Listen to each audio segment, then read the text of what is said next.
Hello, friends, and welcome back. We are here to discuss the first episode of House of the Dragon Season 2. Premiered a few days ago, but we're getting to it now. And I'm here with Jared. Jared, how are you doing? I'm doing well, Steve. Thanks for inviting me on for this Season 2 extravaganza here. Yeah, we'll be meeting every week. Sorry about your headphone. Right before we started recording, your headphone broke.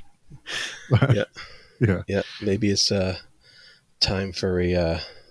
I have to see what holiday's next to get a gift. All right. Yeah, got to look at the calendar. Maybe 4th of July, someone will buy you a headphone. I have a wedding anniversary coming up, so there we go. Hint, hint. Yes. Yeah. Yes. Well, cool. Yeah. I thought season 1 was pretty solid. I was surprised about how good it was. What were your feelings on season 1? I was relieved by how good it was. I really enjoyed it. I thought it was, like you said, was solid. I thought it was an interesting choice about the time jump and the change of actors, but I thought it was done very well, and I really enjoyed it, and I was looking forward to this. And has it been more than a year since the? Yeah, it's been like a year and a half, I think. Year and some change, year and a few months. Yeah.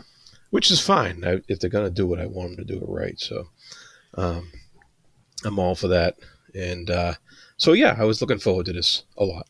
And I think I'm happy. It seems to have picked up with the same kind of verve and the same kind of, definitely the same high production and stuff like that. And I think the actors did a great job. I really like how they seem to have just grasped onto their roles once again. Yeah, this season, have you read Fire and Blood?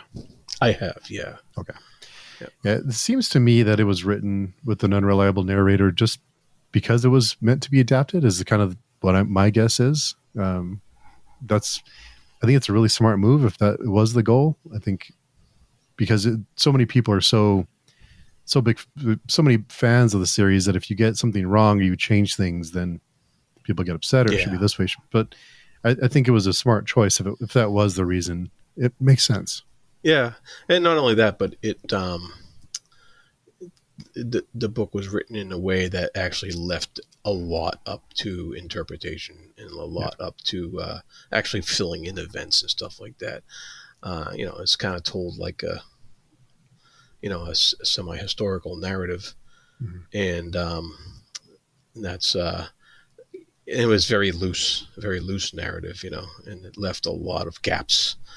And so when you have that, and then you're adapting it to something else like this, it was a good fit because you can't go back to the text and say, well, he wouldn't have said that, because you really don't know.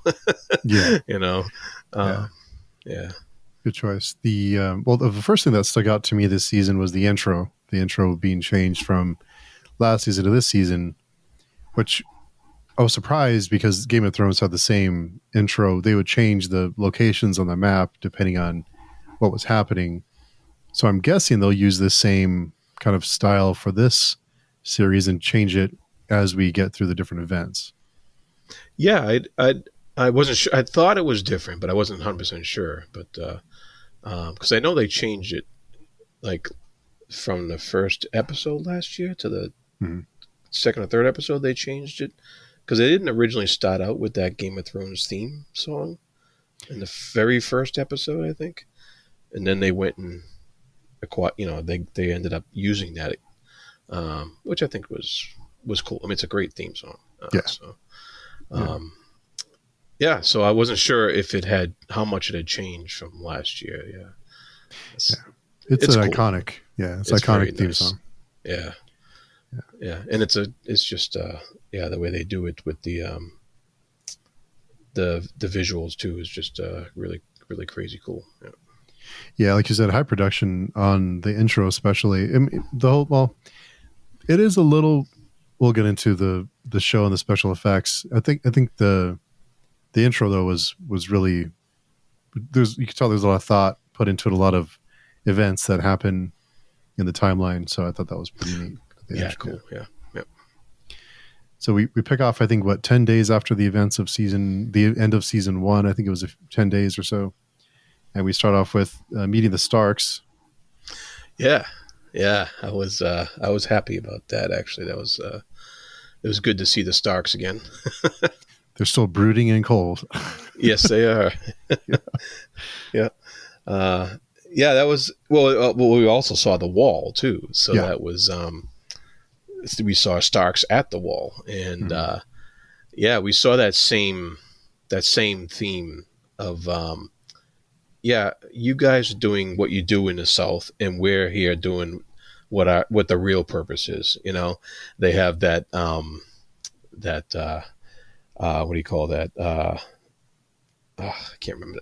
I'm drawing a blank, but they have that, that almost a superiority complex of we're doing the important work while you guys are squabbling in the South, and and they kept that, and I thought that was pretty cool. And of course, the prince from the South had that same kind of attitude of, oh, you guys are just fighting wild men and that's it. Well, we're doing real politics down in the South, so they still had that same contrast between the North and South mindset, I guess, Yeah, it goes on for a while. I think it was nice to see the Wall again and to see the Night's Watch, and even after the events of Game of Thrones, it was nice to see the Wall intact and all the people on the Wall and the Night's Watch. I don't remember if it was in the books or not, but I don't remember it from the show about that 1 in 10 sons had to go to the Wall. Yeah, I wrote that down too. I was like, oh, wow, 1 in 10 Starks to the Wall. And I was like, that's an interesting stat. And I don't remember either what the actual, where that comes from. But I thought it was, I would like to know from somebody, like, is that something out of just Fire and Blood, or is that something established already in the Song of Ice and Fire series? That'd be interesting to know that. Yeah. I think in the Song of Ice and Fire, I think it was more about criminals and kind of orphans and people that they were it was almost like a punishment, that it was a matter of duty and forcing people to go to the Wall, but they still forced them, but different yeah, right. Yeah. And I wonder if because he only mentioned 1 in 10 Starks, he didn't mention other houses and what they were contributing or not contributing. Definitely in A Song of Ice and Fire, Game of Thrones, it was definitely geared towards the criminal element, or bastards in Jon Snow's case, but and Sam too, I think, right?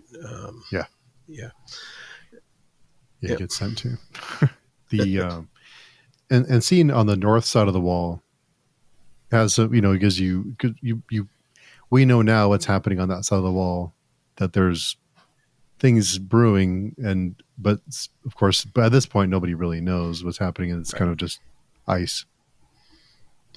Yeah.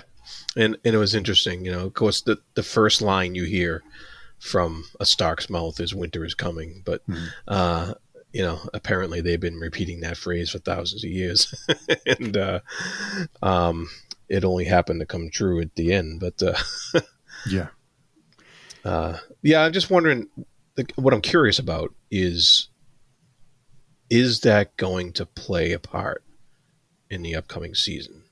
There's a reason they showed us the Wall right at the start of this episode, and it was such a tease that they definitely better come through by the time the season's over and have some significance to either the Starks, the Wall, and how is that going to play into the whole storyline going on with the the Civil War down there, and I'm very interested to see how that comes about.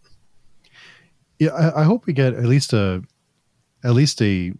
glimpse of what's happening beyond the Wall. I hope they do something with it. I hope it's not just a kind of a callback and just to say, oh, don't forget the walls here in the north and what's happening. I hope we get something.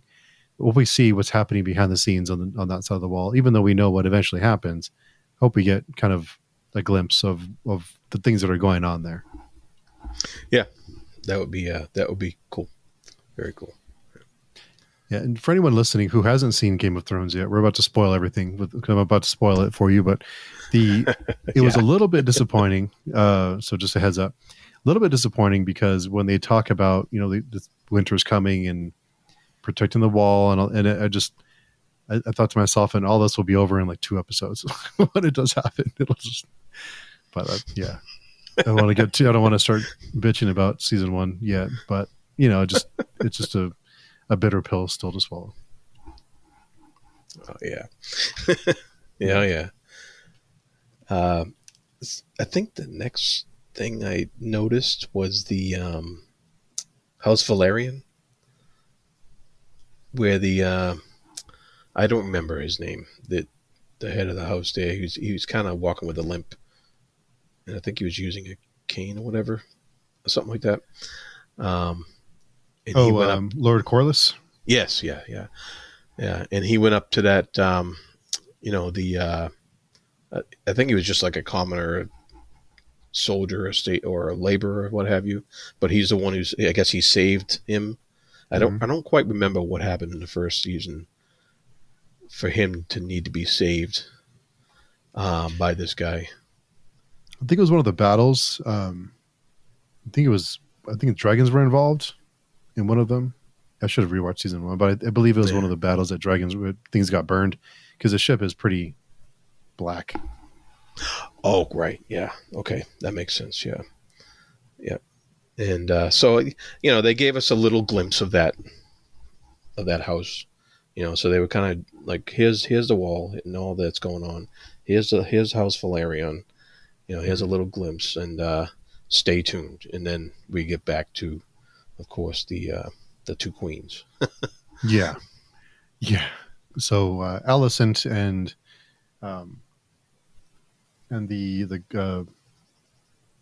Kristen Cole, they are up to their old tricks again. Which I guess I shouldn't be too surprised, but that comes into play again later. But yeah, she's enjoying his company. Yeah. yeah.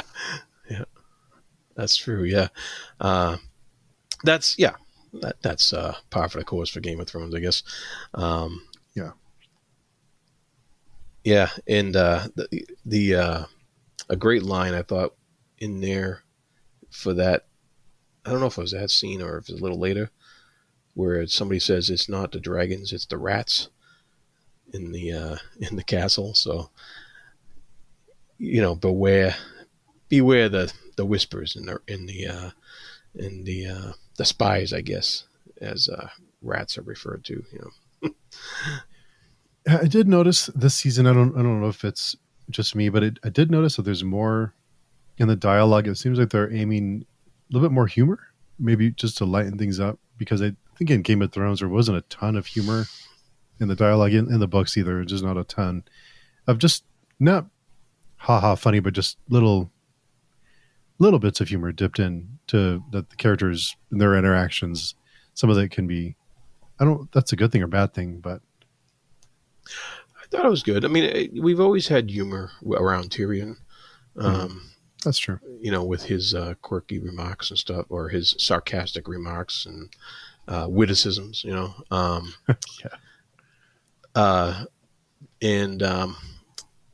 So the humor here, yeah, it wasn't much, but it was okay. There was a lot of definitely a lot of stress involved when you're talking to either one of the queens. I mean, there was I can't remember the queen with the white hair. Her name, Rena. Yeah. Rena, and of course, she just lost her son, so that's that was interesting when they had the dragon wing wash up on the shore. Yeah, an interesting way of presenting that that proof of death, basically. Um, and they kind of reiterated the bond between Dragon and The writer. House Targaryen. That's who they are. Yeah, between the dragons and the Targaryens, who had that bond with dragons, it kind of reiterated that bond is significant in the fact that, yeah, if one of them dies, the other one's probably dead too. And so that really emphasized that part of it. I liked how they did that. Yeah, seeing the group of people around the wing and it laid on the beach, and that was really, just imagine being someone. I think it seems that from what I hear is that they're focusing more on the quote unquote small folk. So what it's like to be in this world with all these dragons, just to imagine going to the beach and seeing a dragon wing laying there. Yeah. Yeah. It's fascinating enough just seeing just seeing a beach whale or something like that. Never mind a dragon wing. That'd be like next level. Cool. Yeah. It's quite the find. And Rhaena, of course, she's distraught over the death of her son, and I think she's, being seeing the wing and seeing the remains has been, I think that, like you said, is a proof of death for Rhaena. Yeah. And I thought Emma Darcy's doing a great job with this, with that performance of Rhaena. I think I could see some awards in Emma Darcy's future. Yeah. Yeah, that wasn't. Yeah, the performances, I think, all around are pretty darn good. It was. I was never taken out of, taken out of the story by anybody's performance. Nobody seemed to be hamming it up too much, or just not acting, in the period, so to speak. Yeah. So I was very. Very entranced. It would have taken quite a bit to distract me from what I was watching, and that's a good sign, usually. Yeah, yeah, especially in a show like this, if there is someone hamming it up, it can really take you out of. Yeah, it takes you out. You want to build immersion, and you feel like you're immersed in the world. And if someone's hamming it up or not really up to par, then it can really take you out. Exactly. Yeah. So pretty good all the way around. Mm-hmm. Yeah, I agree. Yeah, and so what the so Alicent, what about her character? She, at first, like you see that she's trying to find a way to be diplomatic, and everyone around her, of course, does not want to be diplomatic. They all want to go to war. So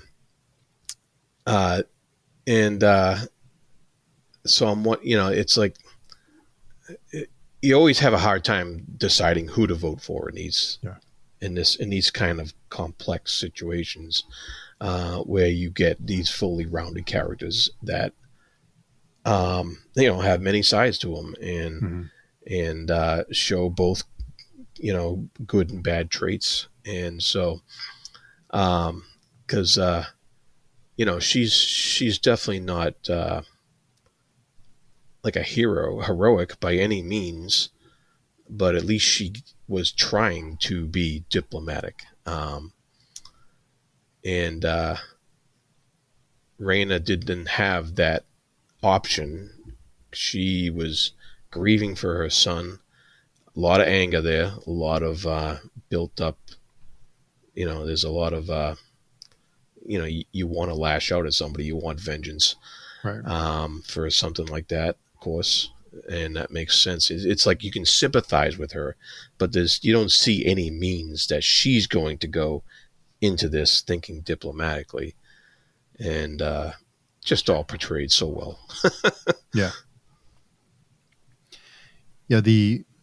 I feel like Alicent is being also kind of. It doesn't seem like even her sons don't really take her seriously. They kind of, she's there. Even Otto doesn't really, she's kind of an afterthought for a lot of them, which if they'd have listened to her, maybe we wouldn't be here. But Isn't that always the way? yeah. Yeah. And there's a lot of, in typical Game of Thrones fashion, there's a lot of talking behind people's backs and intrigue, court intrigue within just that sphere. And it's like you get a sense that there's a little bit more unity on Rhaena's side. Yeah. And of course, then she gives Daemon, right? That's his name. Mm-hmm. Yeah. She gives him things to do, and he has a certain way of doing things. And yeah, you can see that. we're going to see probably the ramifications of that to start up right away. I think next episode. But, yeah, definitely. With we also got a sneak peek at King Aegon, and he is very reminiscent of Joffrey and the things that he would do. Not quite as bad. Well, Joffrey is like the worst, but you can tell that he has some. But I guess if you put a child in that kind of position and that kind of power, who came from that background, you're going to get someone who can be a little bit unhinged. Mm-hmm. Yeah, I think unlike Joffrey, he saw some of the ridiculousness of the pomp and circumstance that went along with the job, whereas Joffrey was completely into it and totally. Joffrey was all in that he believed his own hype, and he believed, whereas this king, he seems to just want to play. He's still a kid in his head, and he wants to play. He wants to play with his own son at the table when it is discussing important events, and all he cares about is what his kid is doing and tormenting the poor knight there, and yeah. And so he still just wants to be, and he's still a kid himself, and all this serious stuff, it puts him off, and he's aggravated by it, and that comes out in his behavior. Yeah, I did. Looking back at it when the quote unquote small folk are asking him for requests and they want their goats back that were used to feed the dragons. I think what most people's response would be, of course, like, we'll give you some goats back. But he quite understands the role that everything plays in, especially wartime, of what's needed to survive. We have to feed the dragons. We can't, if we give one person their goats back, we're going to have to give everyone their goats back. So he's not really prepared for this kind of position. And the blacksmith, I think that, from what I understand, that's going to come into play later, right? The blacksmith. Oh, that was the what did the blacksmith want? I forget. He wanted his. He wanted the. Was it the cost? Oh, he wanted the cost up front for the weapons that were being made. Right. He wanted to be paid first. Yeah. Hopefully that will come into play. It was a great scene for showing the how to run around with experience opposed to inexperience, and what to expect, and what the subjects expect from the king.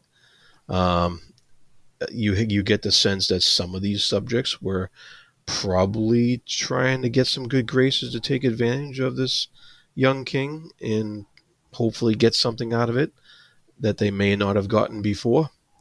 And that's when he has, and of course that's when he's got the whispers in his ear from the experienced guys saying, this isn't how you run a realm. And of course, that's going to frustrate him.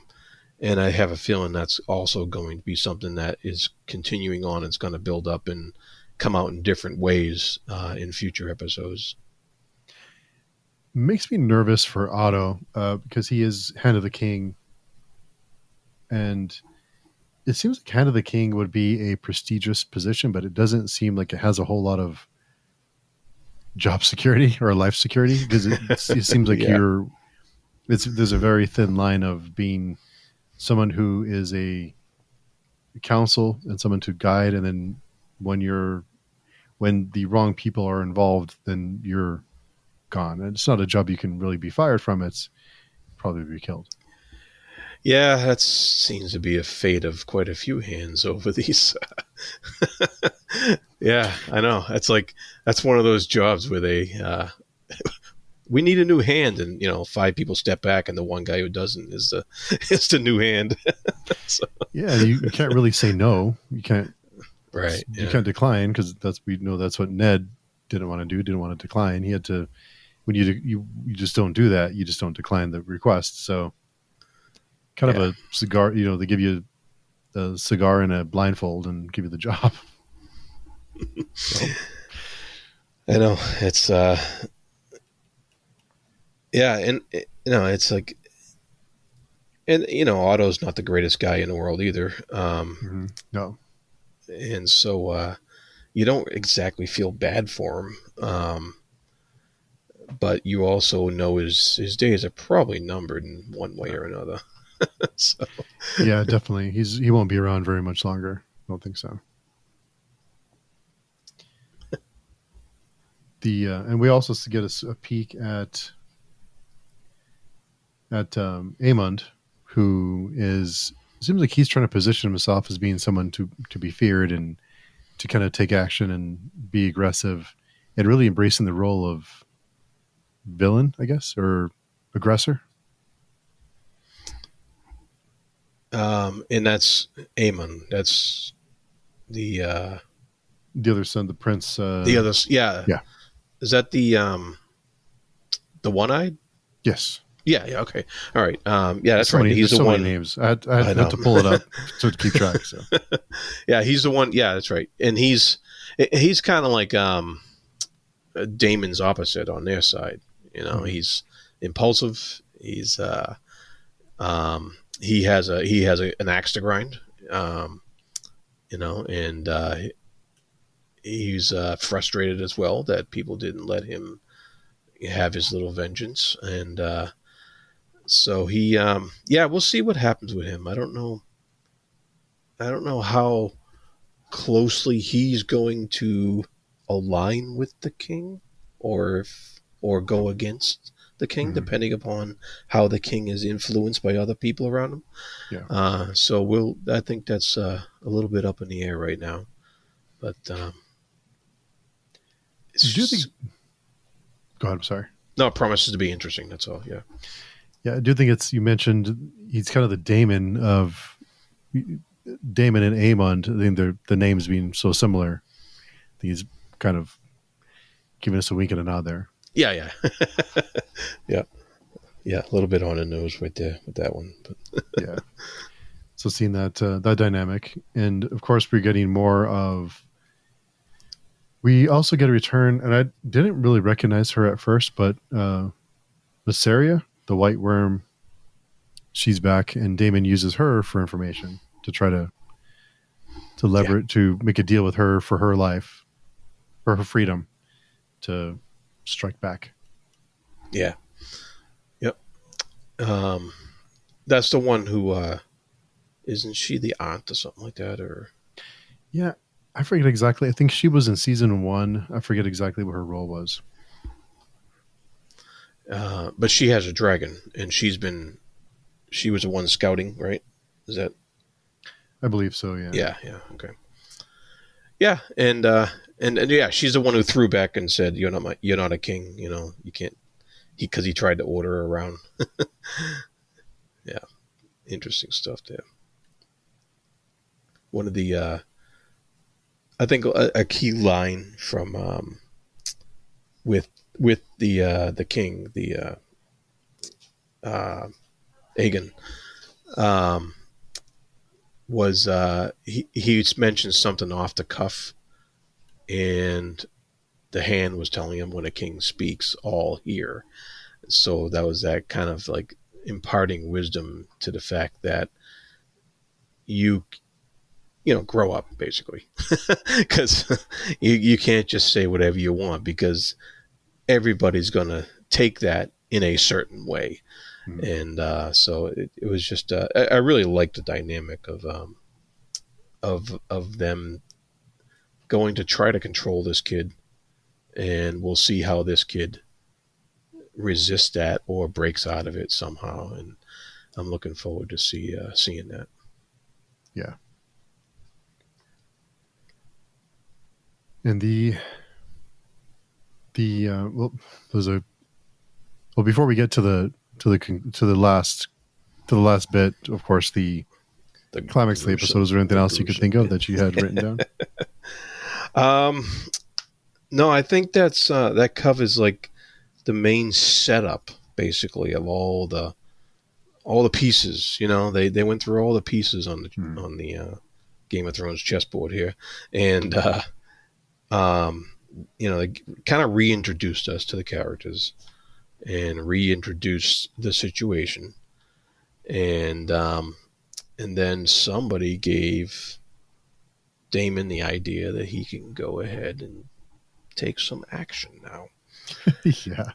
And I just hate what happened, but love how messed up it was.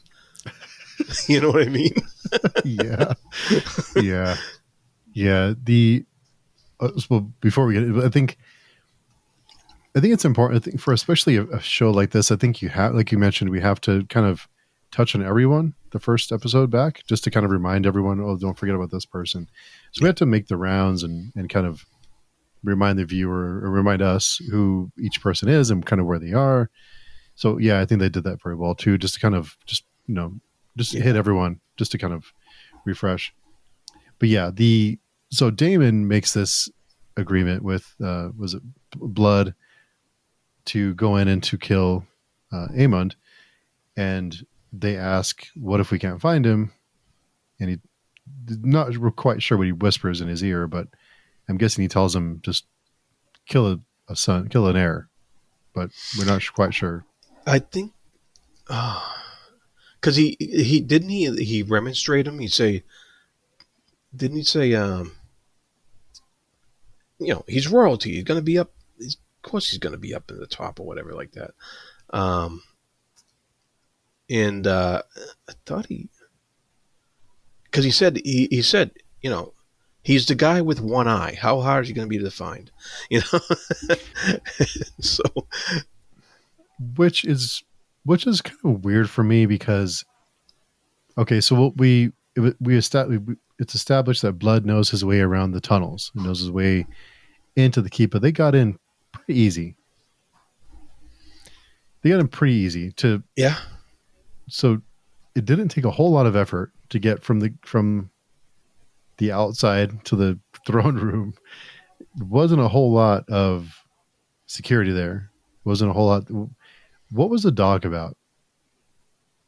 Because he was sure to bring the dog up the ladder. Yeah. Well, it has something to do with because I think they were posing as rat catchers, right? And I think the dog was supposed to be a part of that disguise. Oh, I got you. Because the dogs are used sometimes in catching rats, and so I think that was just all part of the masquerade. Yeah, and so it was because what were their names? It was like Blood and Cheese or something like that. Yeah, Blood and Cheese. Yeah, that's pretty good. That cracked me up. But and so and Blood was the one that Daemon contacted, right? Yes. Yeah. Well, okay. Well, actually, Blood the Butcher was the one. He first approached the guard because he got the name from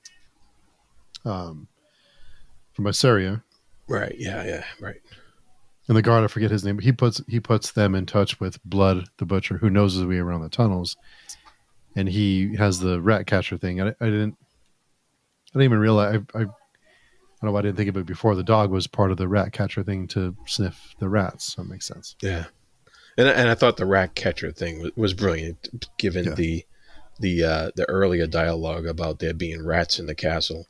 Of course, they were referring to people spying on people, but then you have rat catchers, and they're actually after a big rat, which is the one-eyed royal, and so that was just all a really nice play on words and a nice um, you know thematic note there, and so I don't know, it's like you think, that is definitely the first impression you get, that like, how did they accomplish this so easily? How did they get in here so easily? Hmm. And how did they but they did pay the guards to let them in, basically. Those guards were bought and paid for. And they are posing as servants, and servants often do get are often invisible. Yeah. And I think they were kind of depending on that. That's what I got out of it. And then, but then when they went to the top, though, I think you're right. Maybe that was a little too easy to get up there. I mean, servants always do go up. I mean, did they mention or show something that had like a servant's entrance to the up there? Or? Not that I remember. I think they just walked in and got into the throne room, which, but I thought that was, again, seeing Aegon there with his friends, just kind of hanging out, wanting to be a kid, like you mentioned. Yeah, right. Just kind of relaxing, and his awareness of what's going on around him. He's not someone who's prepared or who's equipped to be in this kind of position. Otherwise, it would have noticed two strangers walking by with rat catching equipment. But they just kind of walk up into the tower. And actually, I thought that was kind of brilliant, actually, showing Aegon hanging out with his bros. And I could, if this was modern days, they'd be throwing back beers, but we were having some mead. Yeah. But I thought that was brilliant, showing that, because it actually pushed home the fact that, he just wants to hang. He just wants to be a young guy and doesn't really want all this responsibility on him. And they, and so they're not going to be paying attention to possible infiltrators and what have you. Yeah. Not at all. Not at all. Yeah. And of course we get to the scene where they, of course, can't locate Aemond, and so they choose one of Aegon's children. Yep. Yeah. And that whole sequence was just with A Song of Ice and Fire, that something's going to happen. Once the question is posed to the queen, which one is it? Gut wrenching. Yeah.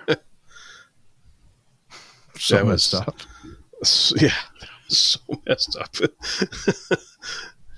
That was I was just like, no, oh no. Yeah. I didn't. Yeah, they went there with it. They went there. Yep. Yeah, that's no way to avert a civil war. There, that's no. I think, for a minute there, when they said they couldn't tell them apart because they both have the long hair, and they thought, well, they're both blonde and have long hair. Which one's the son? I thought they're going to kill both of them just to be safe. So, because she could have pointed at the daughter to save the heir, and kind of preserve the bloodline, or have the heir preserve the heir. So yeah, I thought they were going to kill both, but they kill the one and take his head. Yeah, and they actually just let her run out with the other one while they were busy, and yeah, and I don't remember her from the first season. Was that like an arranged marriage or something like that? I don't recall. I don't remember. I don't remember. Yeah. Yeah, but she's definitely not a strong presence, in the scheme of things in the court there.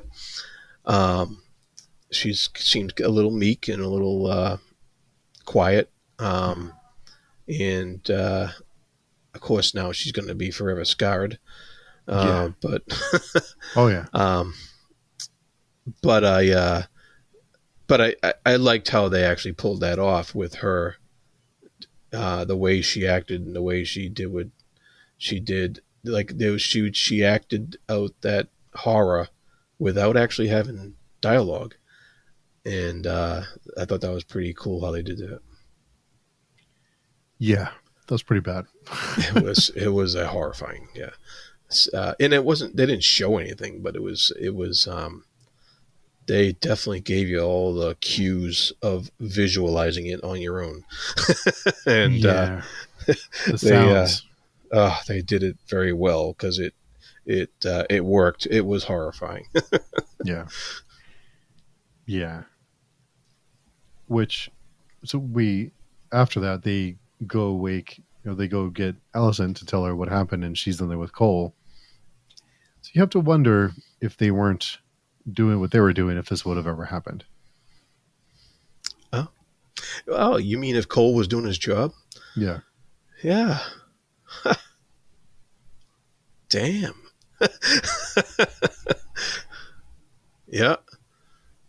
Oh, the price of He was on his break, I guess. yeah. It's on his break, yeah.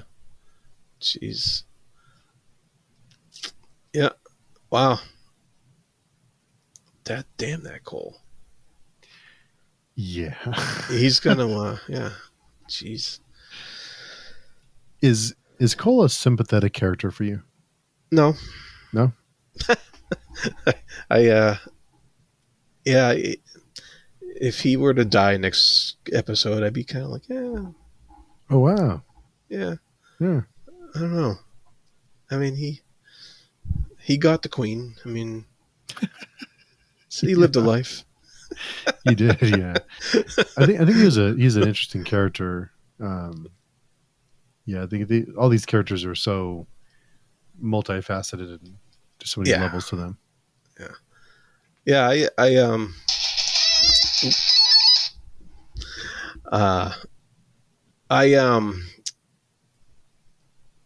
don't know. He doesn't. His character doesn't call out to me the way some of the other ones do. Because I don't think his character, because his character is doomed to failure.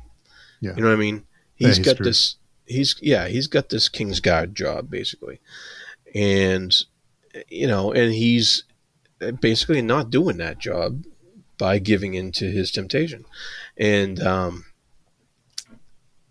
you kind of want to like him because he's having a great time, but on the other hand, because of that, he's kind of doomed to failure, right?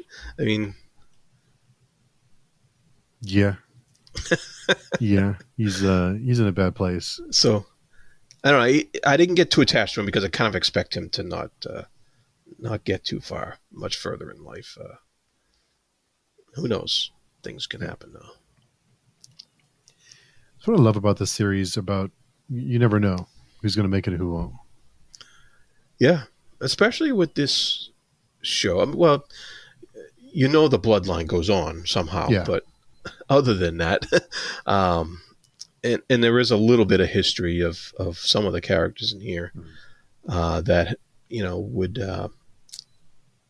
that that's going. There was things that happen in House in the book Fire and Blood, right? That are going to have to happen. Yeah. But there's a lot of wiggle room in there, and there's a lot of characters that didn't have that are created for the show, and you have to guess. Yeah. Yeah. And that's good. It makes a great drama, great tense drama that draws us in. It does seem like we're leaning a lot heavier into battle, of course, because there's a war brewing. Yeah. Well, the war has started, I guess. But in the first Game of Thrones, there wasn't a whole lot of action, like battle scenes, until later in the series. But it seemed like this series and probably budget was a big concern for them when they started off to not have so many big action set pieces battles. But we're leaning pretty heavy into that with the dragons and the battles from the preview for the next episode, the rest of the season. Yeah, looking forward to it. Yeah, you're definitely right about budget concerns. You can always see the difference budget-wise between the first season of Game of Thrones and season 3, 4, 5, and what have you. But oh yeah, yeah.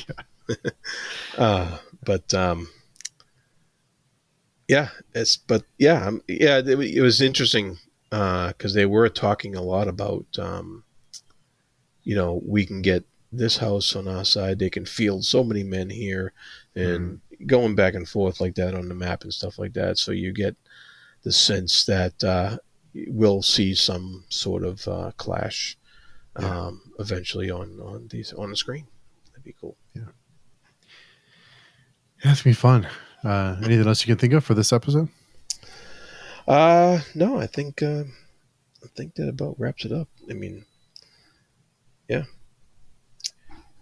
So let's make a prediction time. Will there be a death in the second episode of a named character, we'll say? Okay. I was going to say, yeah, there's always death. Yeah, someone an extra will die, but some extra, someone like a will named die. character. But a named character in the second episode.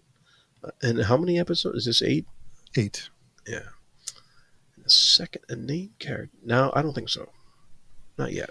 I don't think so either. It's too soon. Yeah. Maybe 5 or 6. Yeah. Well, they might shock us, in an episode 3 or something like that. But yeah. But yeah. And I don't think next episode yet. I think they got a few more things to set up, and a few more, teeth gnashing over vengeance and what have you.